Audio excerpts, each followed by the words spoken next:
ಎಕ್ಸೆಲಲ್ಲಿ ಕೆಲವೊಂದ್ಸಲ ನಾವು ಬೇರೆ ಬೇರೆ ಶೀಟ್ಸಿಂದ ಡೇಟಾನ ಕಾಪಿ ಪೇಸ್ಟ್ ಮಾಡುವಾಗ ಅಥವಾ ಬೇರೆ ಬೇರೆ ಪ್ಲಾಟ್ಫಾರ್ಮಿಂದ ಡೇಟಾನ ಇಂಪೋರ್ಟ್ ಮಾಡಿಕೊಂಡು ಕನ್ಸಾಲಿಡೇಟ್ ಅಂದರೆ ಒಟ್ಟಿಗೆ ಸೇರಿಸುವಾಗ ಡೂಪ್ಲಿಕೇಟ್ಸ್ ಆಗುವಂಥ ಚಾನ್ಸಸ್ ಇದೆ. ಅದನ್ನು ಹೇಗೆ ರಿಮೂವ್ ಮಾಡೋದು ಅಂತ ನೋಡೋಣ.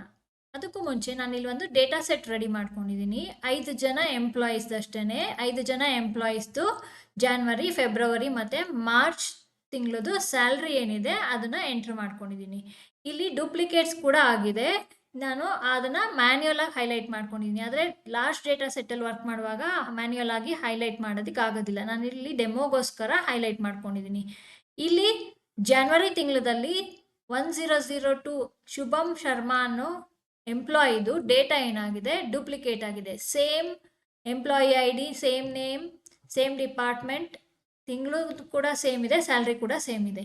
ಈ ಥರ ಡೂಪ್ಲಿಕೇಟ್ಸ್ ಆದಾಗ ಎಸ್ಪೆಷಲಿ ನಾವು ನ್ಯೂಮರಿಕ್ ಡೇಟಾನ ಎಂಟ್ರ್ ಮಾಡ್ಕೊಂಡಾಗ ಸ್ಯಾಲ್ರಿ ಅಥವಾ ಬೇರೆ ಯಾವುದಾದ್ರೂ ನ್ಯೂಮರಿಕ್ ಡೇಟಾನ ಎಂಟ್ರ್ ಮಾಡುವಾಗ ನಮಗೆ ಟೋಟಲ್ ಮಾಡಬೇಕಾದ್ರೆ ಅಥವಾ ಅನಾಲಿಸಿಸ್ ಮಾಡಬೇಕಾದ್ರೆ ತಪ್ಪಾಗೋ ಅಂಥ ಚಾನ್ಸಸ್ ಇದೆ. ಇಲ್ಲೇ ನೀವು ನೋಡ್ಬೋದು 3 ತಿಂಗಳದು ಸ್ಯಾಲ್ರಿ 5 ಜನ ಎಂಪ್ಲಾಯಿ.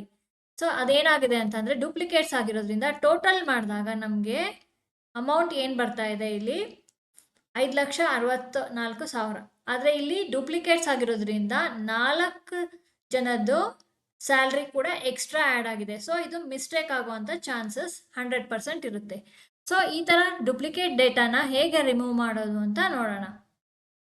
ಡೂಪ್ಲಿಕೇಟ್ ಡೇಟಾನ ರಿಮೂವ್ ಮಾಡೋದಕ್ಕೆ ಮೊದಲು ಡೇಟಾ ಸೆಟ್ಟಲ್ಲಿ ಯಾವುದಾದ್ರೂ ಒಂದು ಸೆಲ್ನ ಸೆಲೆಕ್ಟ್ ಮಾಡಿಕೊಂಡು ಕಂಟ್ರೋಲ್ ಎ ಕೀ ಪ್ರೆಸ್ ಮಾಡಿದಾಗ ಕಂಪ್ಲೀಟ್ ಡೇಟಾ ಸೆಟ್ ಸೆಲೆಕ್ಟ್ ಆಗುತ್ತೆ. ಸೆಲೆಕ್ಟ್ ಆದಮೇಲೆ ಡೇಟಾ ಟ್ಯಾಬಲ್ಲಿ ಡೇಟಾ ಟೂಲ್ಸ್ ಅಂತ ಏನು ಗ್ರೂಪ್ ಇದೆ, ಇಲ್ಲಿ ರಿಮೂವ್ ಡೂಪ್ಲಿಕೇಟ್ಸ್ ಅಂತ ಒಂದು ಆಪ್ಷನ್ ಇದೆ. ಈ ರಿಮೂವ್ ಡೂಪ್ಲಿಕೇಟ್ಸ್ನ ಕ್ಲಿಕ್ ಮಾಡಿದಾಗ ನಮಗೊಂದು ಡೈಲಾಗ್ ಬಾಕ್ಸ್ ಬರುತ್ತೆ, remove duplicates dialogue box.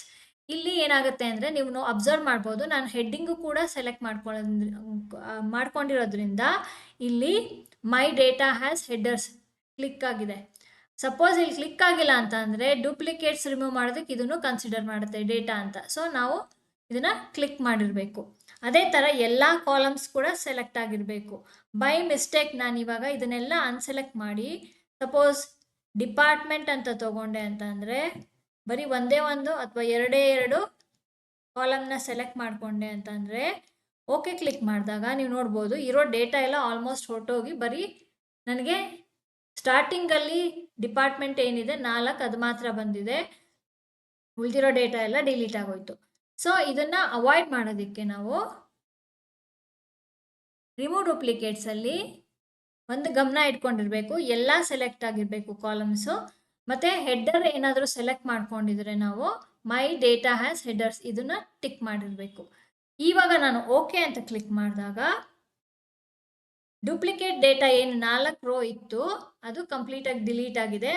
15 unique data ಏನಿದೆ, ಈಗ 5 ಜನದ್ದು ಜಾನ್ವರಿ ಸ್ಯಾಲ್ರಿ ಡೀಟೇಲ್ಸು ಮತ್ತು ಅದೇ 5 ಜನದ ಫೆಬ್ರವರಿ ಮತ್ತು ಮಾರ್ಚ್ ಸ್ಯಾಲ್ರಿ ಡೀಟೇಲ್ಸ್ ಇಲ್ಲಿ ಕರೆಕ್ಟಾಗಿ ಬಂದಿದೆ.